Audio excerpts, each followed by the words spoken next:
welcome to Kinship Cafe. I'm your host, Jim Jones. So glad you could join us as we continue our way through the Daodejing. We are currently in chapter 66. So we'll go ahead and jump right in.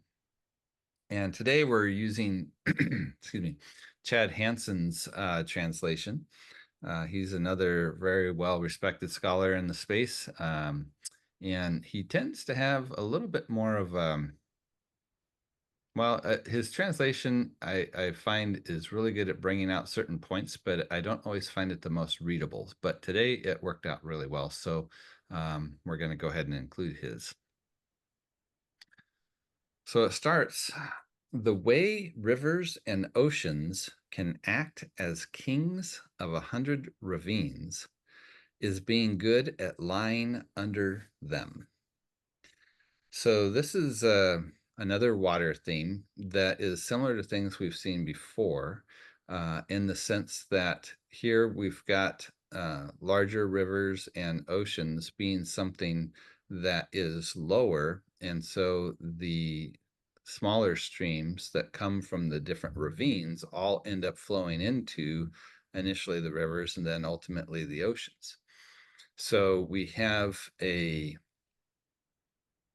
kind of parallel that's being set up in terms of how they're thinking about rulership as something that is below, that allows things to flow to it.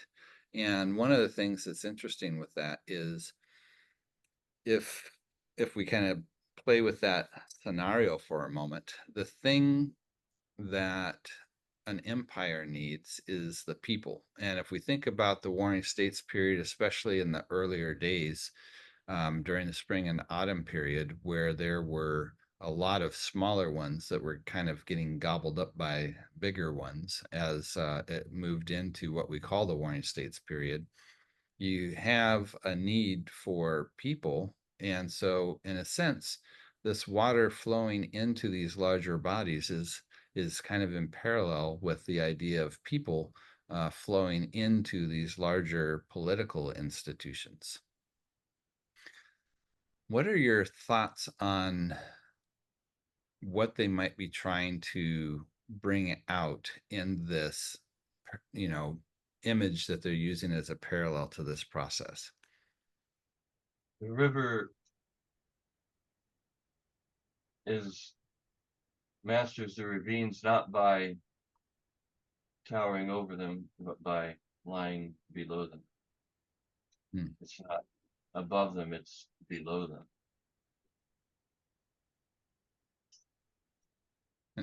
And how does that, oh, Rob, I think you're on mute if you're talking. Okay, I guess he's not talking to us. Yeah, Okay. I So, can I can comment. I guess to me it says like servant leadership. Like the reason why you're a leader is because of them. And the reason why the oceans and the rivers continue to flow is because the water from the mountains flows down into it. Um and so keeping that in mind and remaining humble and just supporting them as much as you can uh it is the way to go, essentially. yeah. And these are, of course, themes that we've seen throughout. And here's just kind of depicted a little bit more in a visual form. But you kind of imagine, if for some reason that the ocean was elevated, um, it doesn't work, right? The water doesn't flow upstream. It can't go above. So for this idea to work, then they're suggesting, like Taylor was saying, that there's more of this idea of a certain servant leadership where that's coming from something that's maybe supporting from below instead of ruling from above, and it's creating a context where a more natural process can happen. And I think this is maybe one of the other key areas is there's not a um, it's not a enforcement or something that compels. It's just a natural flow. In other words, the rivers aren't like attracted to the ocean because it's somehow calling them or demanding. It's something that's just happening in a sense because they're not doing anything. It's just there, but it's at this lower place. And so if the ideal situation then for the sage king for the Taoist is that the emperor is there on behalf of the people and not for themselves, and they are working to cultivate an environment in which the people can truly thrive and flourish, we see more of this idea at work in this imagery. And what's fascinating to me is there seems to be more and more, as I look at this, a very um, positive view at people and what they do themselves, right? Where sometimes there's more of this idea that the people are just unruly and it'll just be chaos unless we take control and manage the situation and make sure everything is set up in the way that it's supposed to be. The Taoists seem to be saying, actually, it's exactly the opposite, right? And so here we see one of those reversals again, where normally those that are more in a rulership perspective are expected to be elevated or to be above, and here it's flipping that again upside down. And it kind of continues the thought then, says, hence they can act as kings of 100 ravines. Now, the character for king that I have on the screen there, Wang, is interesting in that it's kind of made up of two different things here. So you've got three vertical or horizontal lines, and this would be the same character that you have for the number 3, San. And some of the stuff I was looking at said that symbolically they would see this as representing heaven, earth, and humanity, as kind of this three kind of tiers of, in a sense, the universe.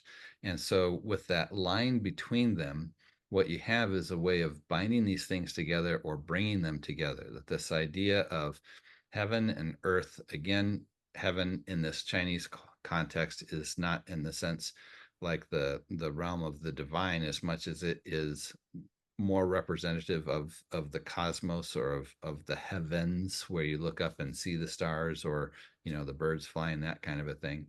So you've got the totality, the heaven and earth, Tiandi, with this line coming down and connecting it with humanity. And so that if you're thinking about what they're saying by rulership, it's a way of bringing these things together. And potentially, I think the Taoists would see this as something that's done in much more of a harmonious way as opposed to attempting to control and enforce. So here we have a very natural progression in terms of simply looking at the elevation, that if the people are the streams coming from these ravines, that it is up above, and you've got the rulership being the ocean down below. It's this inversion from how things are normally looked at. The other thing is what's being translated as ravines here is actually valleys. So it makes sense in this translation because the reason that there's the idea of ruling over the valleys is valleys are where the streams are coming from that feed the rivers and ultimately the oceans. But we've also seen that the valleys are that point where we have that abundance of life, right? That there's this flourishing that happens in that context.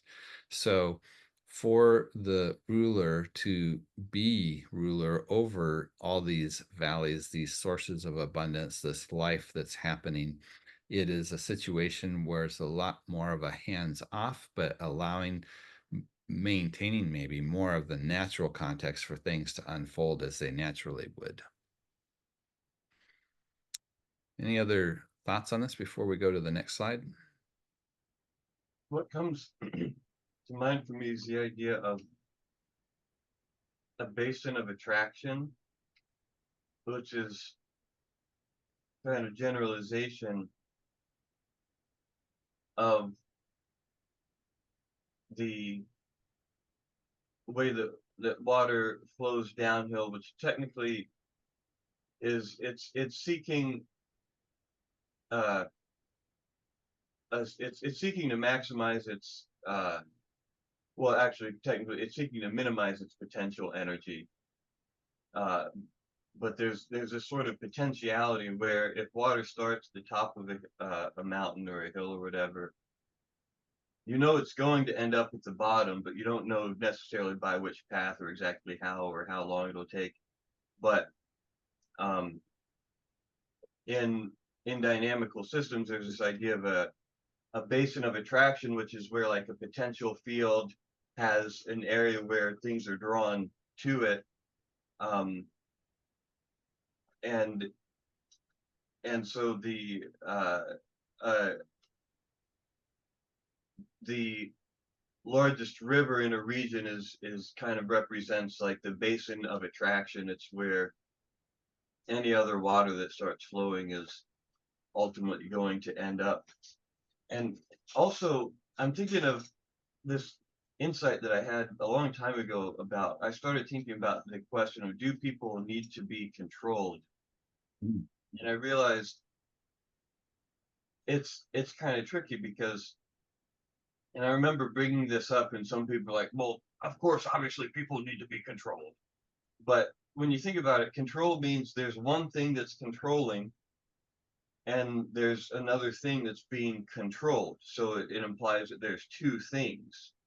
But if you look at those two things together as one thing and ask who or what is controlling that, well, nothing is controlling that.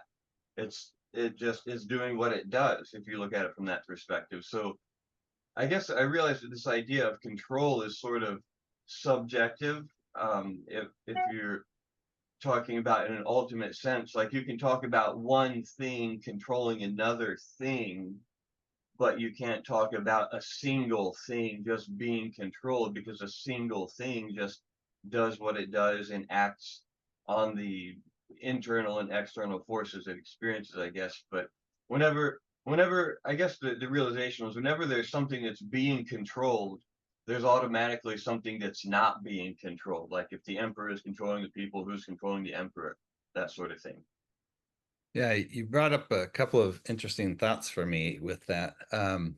One is, if you're going to say, of course, people need to be controlled, well, aren't the emperors and others that are in control also people? Right? And so it's kind of a interesting, well, if everybody needs to be controlled, well, that should mean even those at the top. So how do you make that distinction? Well, obviously there's some arbitrariness happening here, and you have different vested interests that are coming into play, that really need to be looked at. But I like how you're saying, if you group it together as people, that includes those at the top as well as the bottom, and there isn't actually a control over that. It's just kind of unfolding the way that it unfolds, which is interesting. But the I other would thing, I'm think to sorry, go think ahead. from the perspective of, if you were like an alien species or civilization observing humanity, the earth, you wouldn't see it as, different parts. You'd see it as like a single thing. And I remember reading a joke somewhere, like two aliens are observing or talking about Earth, like, well, we discover this technologically advanced civilization. They don't seem to be dangerous, though. All their weapons are pointed at themselves. Mm. Interesting. Yeah. The other thing that was kind of fun with the thought that you had earlier was about the disequilibrium providing the opportunity for action, right? So it's taking that entropy approach of saying it's trying to minimize its potential by seeking that lower space. It's that movement from the high to the low, in the case of water, that creates that opportunity for interesting things to happen, right? And so you are in also enabling, in that sense, the possibility for things to happen because of having that higher, not the higher place, but the more esteemed place, in a sense, kind of lower instead of higher, it's creating that opportunity for this action or this work or this potential to be a thing, which is also interesting to think about in terms of how do we help our productivity, or in this case, thinking about the valleys with the idea of, it's um, fruitfulness, the viability, things growing is actually enabled because of this disequilibrium in which these things are actually able to happen. Yeah, very fun stuff. So then it says, using this, if sages desire to elevate their subjects, they must use language that places them, and I think by this he would mean like themselves, the sages, lower. And there's a lot of different ways that this was translated, and Chad Hansen takes this as much more of a um, active move on the part of the sage of elevating the people. Most of the other translations have this the other way around, that if you desire to be on top, you have to essentially act as though you're beneath. So this was, I really like the way he took this concept and how he was looking at it as an active process, but not in terms of um, pretending to be below somebody, but in terms of actively elevating, in this case, the subjects. And I thought that was a really, it fit better with that opening illustration. And I think that makes a lot of sense. So recognizing the benefit of this natural flow of how, again, the people do the things that people do is going to be enhanced if what they are flowing to is something that you don't have to force them, but they're just going to naturally do, is going to happen if you're acting from below. It's going to be something that's not threatening. It's not going to be coercive. It's just going to be something that allows the natural process to happen. And in a similar vein, if you desire to place subjects first, you must take your being as coming after them. And again, this is normally translated kind of the other way around, that if you desire to be first, then you must act like you're behind. But here, I think rightfully, he's recognizing that this is where the desire comes, is where the people are being placed, the subjects are being placed, that they're being placed first, and therefore the sage is coming after them. So kind of makes me think back to what Taylor was talking about previously. There's this concept we have of certain servant leadership that is kind of being reflected in this, but more so in the sense not just of where the leader kind of pretends to be while they are on top and in front, but rather it's this idea of actually promoting the subjects and putting them above and putting them forward. And so I really like the way that comes out. What do you guys think about that? There's an internal martial arts principle that I haven't heard explicitly put this way, but I articulate it to myself as the principle of allowing rather than doing, which is maybe related to Wu Wei, but it's in general, instead of forcing something to happen, you're just allowing to happen or creating the circumstances where it can happen, or creating the circumstances where it's the most probable outcome, which is kind of the meaning of the term entropy that you used earlier. It's just like the most probable outcome, or the most probable arrangement for a system. And one way this is really apparent in internal martial arts context is if you're standing with your feet a little bit apart and say you want to move this way, one way to do that would be you would tense the muscles in this leg and push so you go this way. But the other thing you could do is realize that you're constantly holding yourself up against gravity. So if you just relax this leg a little bit, you'll move that way. Gravity will pull you that way without you having to force or tense or make any kind of effort. So that would be an example of this principle of allowing. Instead of like forcing yourself to go this way, you just allow gravity to take you in that direction. Mm. Yeah.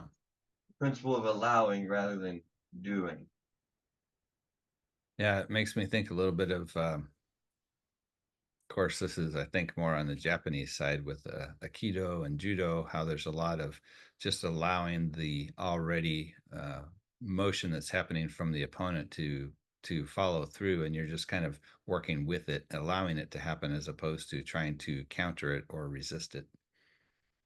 I remember one of my Sifu sayings, specifically in the context of Chin Na, which is like grappling, seizing, like joint locks, leverages, what I call leverages, that sort of thing. Like if somebody is trying to twist your arm or something, instead of fighting against them, he said, you you let them do it, but you go a little bit further and a little bit faster than they were expecting. In other words, they're twisting your arm this way. You go that way, but a little bit further and a little bit faster than they expected. Mm. And uh and that relieves the pressure and allows you to get out of it or do whatever else you're going to do, as opposed to fighting against it, which just gets you locked up and bound. Interesting. And I'm pretty sure I have to go back and check on this, but I think when you see like in Aikido and Judo, the do part of that is actually the Japanese translation of Tao, which is kind of That is interesting. what I've always heard, is that the dough comes from the down. Yeah, interesting. Well, let's see where this goes then. Again, using this, sages residing above their subjects deem them no burden. So the idea here is even if the sage is in a sense above them, the subjects don't see this as being a burden, right? So you've got this play where there's this natural movement of things flowing down, and so if they want to be the ruler, they actually go to this more subservient position, or maybe more of a supportive position might be a better way to think about it, where they're helping to enable the natural process to happen.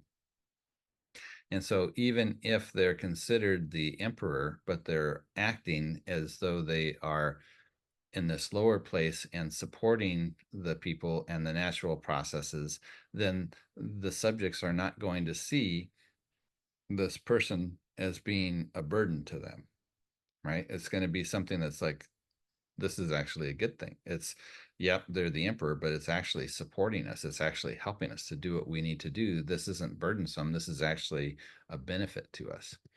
And then again, residing in front, their subjects are not harmed. So even though they may be helping to lead the way, they don't find that they're being brought to harm. They don't find that there's something blocking them, that this is somehow something that's really enabling or encouraging them in terms of how the sage ruler is going about this process. So using this, the social world, and the Chad Hansen likes to use this phrase to translate Tianxia, which is that, again, the idea of saying everything under heaven. So this could be translated as the world in the sense of being under heaven, or the realm more specifically of human activity under heaven. And that's where he gets to this idea of social world. And I think this is a good way to think about that. So he says, using this, the social world leisurely advances them without resentment.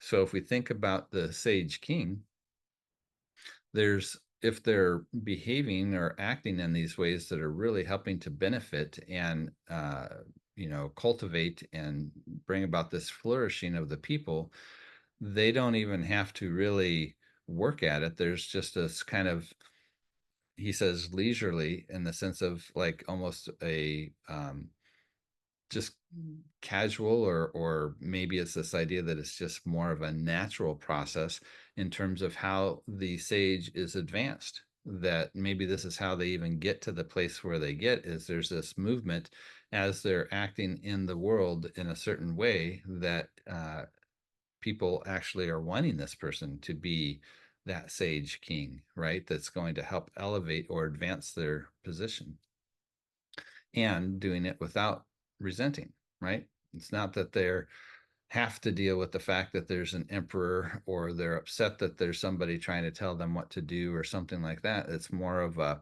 yeah, we're actually happy to have this person here because, they get it. They know how to operate and how to get everything to flow the way it's supposed to be flowing.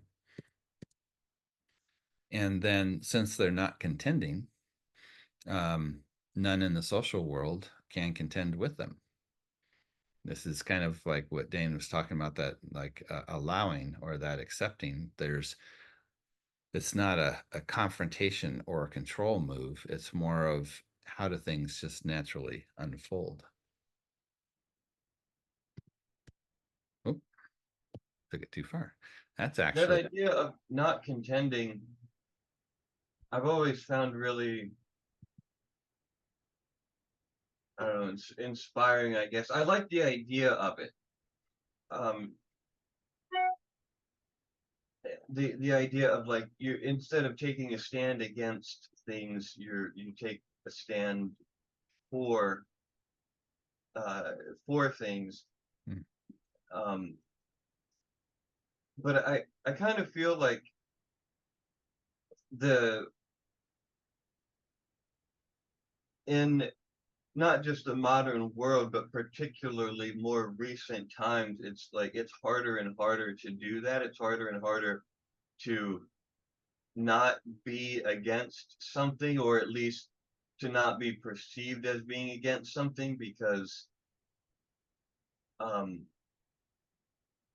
it seems like almost anything that you take a stand for, there's going to be somebody uh, who like interprets that as an attack, or it gets it like a good example being the idea of vaccines. If you just say, I'm going to get my kid vaccinated, there's this huge contingent of people who are going to see you as a monster, um and it's harder. It seems like it's getting harder and harder to just make neutral factual statements that aren't likely to be politicized and polarized as supporting one side of some kind of ongoing culture war. It just seems like it's getting harder and harder to remain neutral in the culture wars. yeah. Uh, uh, it definitely, reading through these, especially the second half of the Daodejing, where it's focusing a lot more on the political side of things, um, coinciding with us being in an election year, has been very interesting, reflecting on our current political climate and some of these statements. But yeah, it's definitely an interesting challenge. Um, there's It's still a great ideal, at least, if you can do it. Yeah, and I think that's a big question, right? Is okay, these are sound good, but can we actually do this, or is it possible to do these things? And there's probably a lot of different ways we could look at it in terms of how we can implement this at more of a personal level, or how we could do this at more of a smaller group level. The question, can we do it at a national level? Could we do it at a global level? Uh, that becomes an interesting question, right? Um, Again, I'm struck by if the what we're seeing with the Tao Te Ching is a preservation of this earlier indigenous or Paleolithic worldview being brought to bear on a current, for them, contemporary political situation of the Warring States period. It's fascinating to me that they are not advocating for not having an emperor, or going back to just a bunch of, smaller, tribes or villages, that they are still seeing that value of the emperor, but they are wanting to address how that role is done, maybe being more fully informed from how things were looked at from that earlier worldview perspective. So I think that's kind of the challenge we still are wrestling with. Can we take more of these sustainable, more egalitarian ways of approaching things and do it at scale? Um, and I think that's the open question. At least for me, it is. And maybe we're bumping up against the limit of how big you can have something and still have those, values be a part of what it is. But then if it doesn't scale, does that mean that we have to just acquiesce to this domination hierarchy? Or is there ways we can start to think about how we could, have it in these smaller arrangements and just have different ways in which these smaller arrangements interact with each other? And I don't know. It's an interesting challenge. Somebody who is working on that, that we both know is Daniel Schmachtenberger. That's kind of a central thesis of his life work is, how do we overcome multipolar traps categorically? And he's somebody that really comes to mind as just as kind of the sage archetype, as in like not giving offense. I mean, he's really smart and knows a lot of stuff, but he really embodies this concept that he often talks about of omniconsiderateness. Like he doesn't see anyone as an enemy or bad or wrong. They're just kind of doing what they do because reasons and whatever. And I've never known him to attack anybody or any group of people or like classify anybody as bad or wrong. Yet, and he's like just like one of the most considerate people that I know of, not in the sense of like being a people pleaser, but just in the sense of like omniconsiderateness sort of. But I still have seen people who think he's a racist or have like all these conspiracy theories about him and think he's the devil. And it's like to me, even somebody who's like as omniconsiderate as possible is still going to have people who perceive them as being malignant in some way. Yeah. Well, it's like you said, there's such a polarizing context that we're in right now that you can't hardly do anything without it being, you know, a line of contention. Um, but it is interesting. As I was saying what I was saying, I said, I think Dane's going to say something about Daniel. But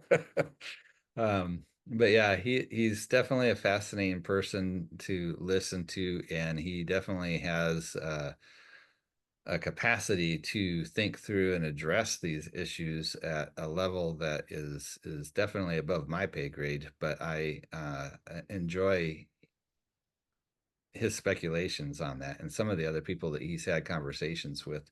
Um, and I think I would agree with the assessment about how he is always willing to look at a positive aspect of why somebody is approaching things the way they're approaching them, but then he's more evaluating what the outcomes of those things are as a way of talking about why we need to maybe do something different.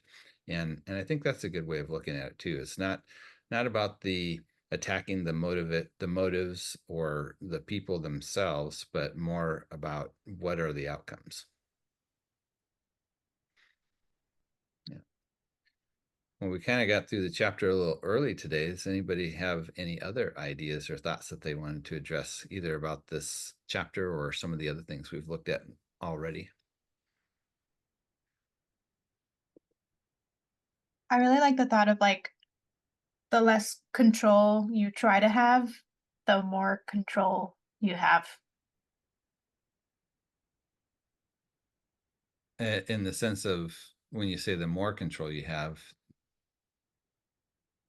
I mean, because it almost feels like it's kind of going in the opposite direction. Are you meaning that the more things are kind of unified?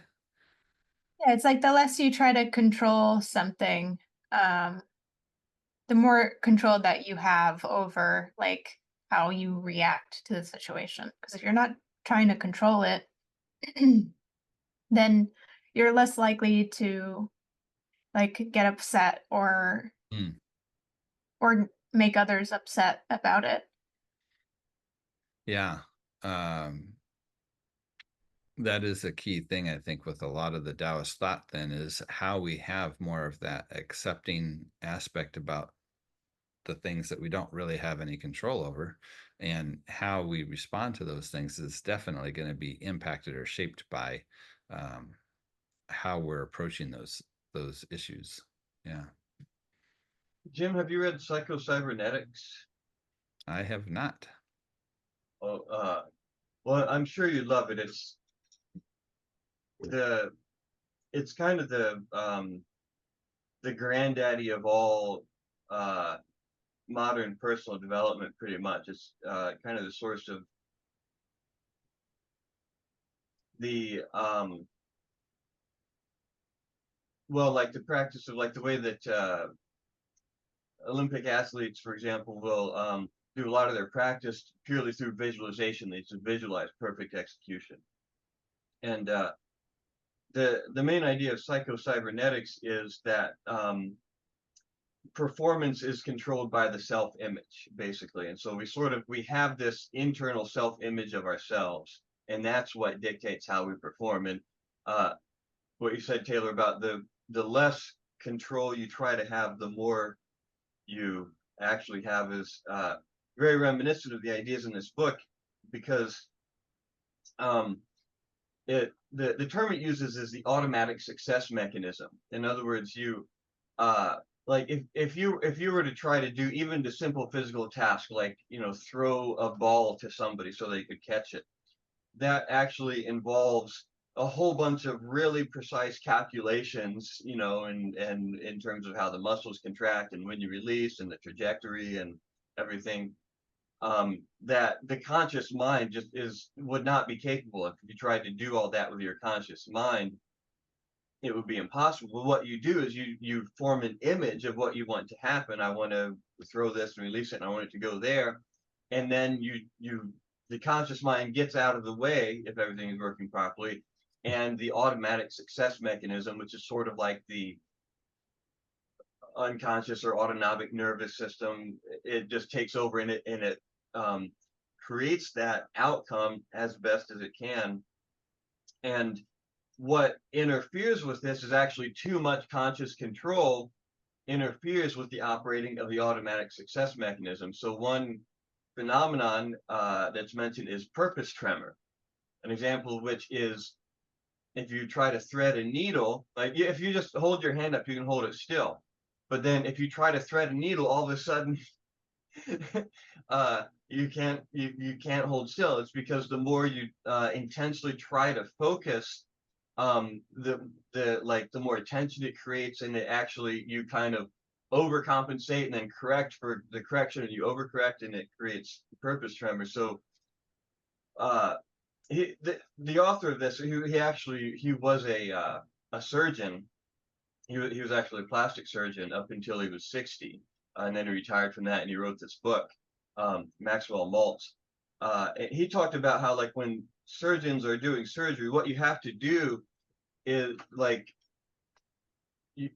your foot might be like tapping, or like, just moving up and down to kind of release that energy so that your hands can be very still. He talks about how you have to learn to um, not be too tense and not try to control too much, but also give that energy an outlet in some other part of your body, Hmm. like letting your foot tap so that your hands can be still and precise.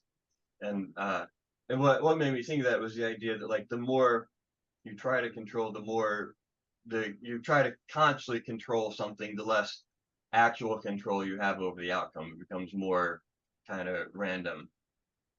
It Yeah. makes me think of when you're carrying like a really full mug or something. If you look at the mug while you're walking so that you don't spill it, you're way more likely to spill it.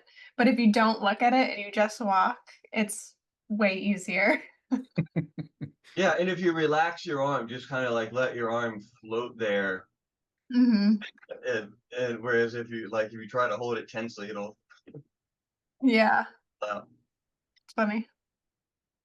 Yeah, there's a lot of interesting dynamics between the more unconscious processing that goes on and the conscious aspects of it, and how we balance those two, or utilize taking advantage of that balance between them. I one of eh, uh, the most amazing examples of this I think I've ever seen is a Japanese sword artist, I guess, that I saw on Stanley's show Superhumans on an episode. This guy was like had like the fastest. He's basically an Iaido master, and he had like the fastest draw, and he can uh, hit very precise targets. And they actually filmed him. He was standing a couple meters away from somebody who fired at him with an airsoft rifle, and he drew his sword, and and in like slow motion close capture, it actually you can actually see the pellet like catching the edge of the blade and kick and splitting off into two pieces. And what's so amazing about that is you would think that that would be something that's too small and too fast for the human nervous system to even pick up on, let alone to coordinate the muscles to actually make a sword blade intersect with it.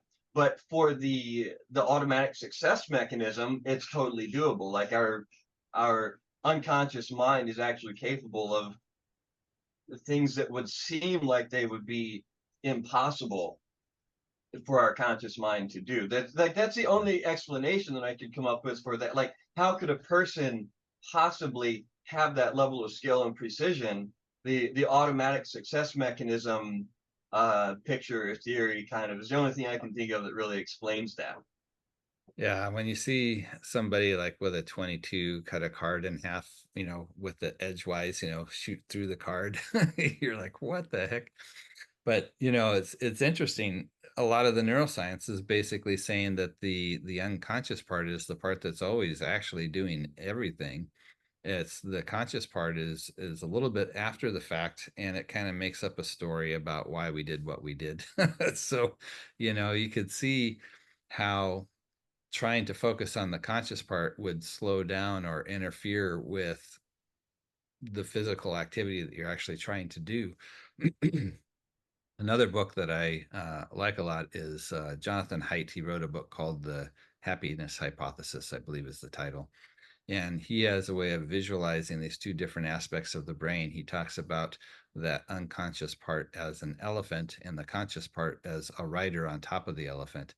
And he's like, the elephant's going to do what the elephant wants to do, and if you get into a conflict with the rider doesn't stand a chance.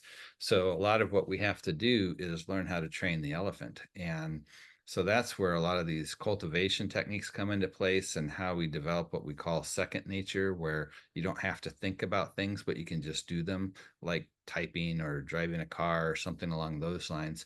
At that point, then the elephant's just kind of taken over, and whether or not you're consciously aware of what you're doing is like another question. But certainly there's some interesting dynamics there. And I've heard of that book you're talking about, but for some reason I was always maybe put off for some reason by the title, which I shouldn't be, because I know better than to judge a book by its cover. But there was something about that phrase that got picked up and used in some other things, and maybe I'm like conflating it with something like Dianetics or something like that. But it does sound like a, Totally different.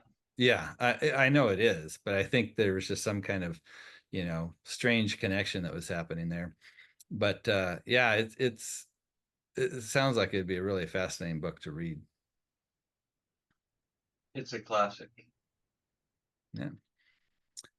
Anybody else have some ideas or thoughts? Well, we can go ahead and bring it to a close then. I want to thank you all for joining us today. And if you're watching this and you'd like to be a part of our live discussion, you can register your email at www.kinship.cafe, and you'll get an email weekly with our latest videos, as well as a link to join the Zoom conversation on Friday mornings. And if you happen to be in the Southern California area, where we meet on Sunday mornings. All right, guys, we'll see you next time. Thanks, Jim.